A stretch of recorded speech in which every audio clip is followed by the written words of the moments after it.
ప్రాచీన కాలంలో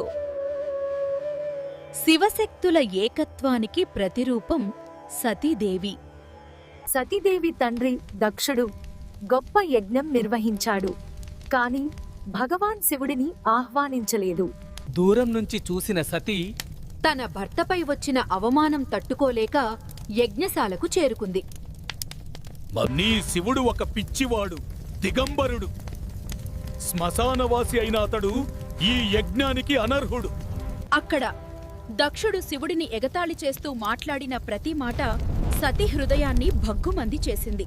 శివుని ప్రళయ స్వరూపం వీరభద్రుడు యజ్ఞశాలను దహించివేశాడు. దేవతలు హాహాకారాలు చేస్తూ పారిపోయారు. అయ్యో, ఆపండి!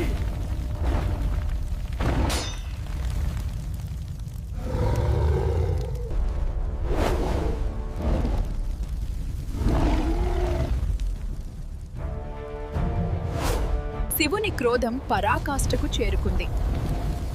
అతని జుట్టు నుండి భయంకరమైన వీరభద్రుడు జన్మించాడు. దివ్యకాంతిలో సతీదేవి పార్వతిగా అవతరించింది.